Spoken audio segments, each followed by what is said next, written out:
కిందకి వచ్చినప్పుడు మనం పికప్ చేస్తే డెఫినెట్ గా మంచి ఈల్డ్స్ వస్తాయి. రైట్. అంటే వెంకట గారు ఇక్కడ రాగి ప్రస్తావన తెచ్చారు. అంటే కాపర్ కూడా నేను కూడా ఉన్నాను మీకు పోటీలో అని అంటుందని ప్రభు గారు అన్నారు. ఇప్పుడు వెండి అనేది మంచి ప్రాఫిట్స్ కనిపిస్తున్నాయి, కొంతవరకు ఆచితూచి మనం పెట్టుకోవచ్చు అని ప్రభు గారు ఒక మాట చెప్పారు. కానీ ఇప్పుడు కాపర్ని మనం కొనుక్కొని పెట్టుకోలేము. కాపర్ని ఇప్పుడు ఏ విధంగా ఇన్వెస్ట్ చేయాలన్నది ఒక పాయింట్. ఎందుకు కాపర్కి అంత మళ్ళీ రేట్ వచ్చే ఛాన్స్ ఉందని మీలాంటి అనలిస్టులు అంచనా? యాక్చువల్గా అన్సంగ్ హీరో ఇక్కడ ఎవరంటే కాపరేనండి. మనం ఇయర్ కనుక గమనిస్తే 2025 కనుక గమనిస్తే ఓకే, గోల్డ్ పెరిగింది, సిల్వర్ పెరిగింది, అలాగే ఎవరికి తెలియకుండా కాపర్ కూడా పెరిగింది.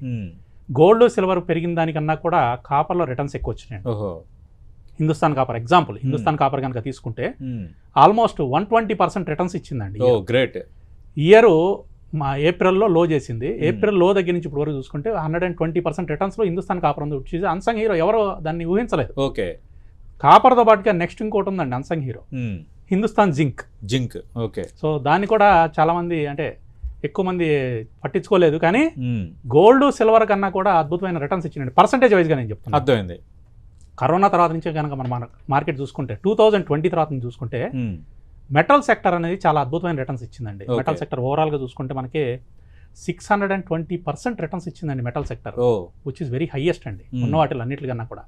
దాంట్లో మనం హిందుస్థాన్ కాపర్ వచ్చేసి 19-20% అబ్సల్యూట్ రిటర్న్స్ ఇచ్చింది. హిందుస్థాన్ జింక్ 435% రిటర్న్ ఇచ్చింది. నేషనల్ అల్యూమినియం కూడా అవాయిడ్ చేశారు కానీ చాలా మంది, అది కూడా చాలా అద్భుతమైన రిటర్న్స్ ఇచ్చిందండి. 1020% అబ్సల్యూట్ రిటర్న్స్ ఇచ్చిందండి. ఓకే, అదే టైంలో గోల్డ్ వచ్చేసి మనకి 263% రిటర్న్ ఇస్తే సిల్వర్ వచ్చేసి 550% రిటర్న్ ఇచ్చింది. సో ఇక్కడ చూసుకుంటే మనకి clear winner is Hindustan copper అండి. మీరు మంచి ప్రశ్న అడిగారు. కాపర్ అనేది చాలా మంది అంటే దృష్టిలో పడలేదు, కానీ చాలా అద్భుతమైన పర్ఫార్మెన్స్ ఇచ్చింది, చాలా మంచి రిటర్న్స్ ఇచ్చింది. కాపర్ అల్యూమినియం అండి రెండు కూడా. సో నెక్స్ట్ కమింగ్ ఇయర్స్లో ఎలా ఉండబోతుంది అంటే డెఫినెట్గా ఇవి ఇంకా పర్ఫామ్ చేయడానికి ఎక్కువ ఛాన్సెస్ ఉన్నాయండి.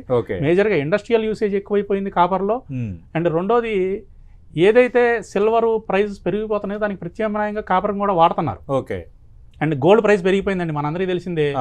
మనకి ఇండియాలో ఏంటంటే 22 క్యారెట్లను 18 క్యారెట్లు అంటేనే దాన్ని అసలు తక్కువ రకంగా చూస్తాం మనం. అవును.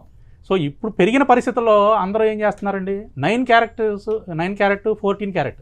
గవర్నమెంట్ కూడా ఏం చేసింది, హాల్ మార్క్ అనేది మీరు 14 క్యారెట్కి 9 క్యారెట్ కూడా ఇవ్వచ్చు అని చెప్పేసి రూల్ ఇచ్చేసింది. ఓకే, ఇదివరకు ఏంటంటే 18 క్యారెట్ వరకే ఉండేది.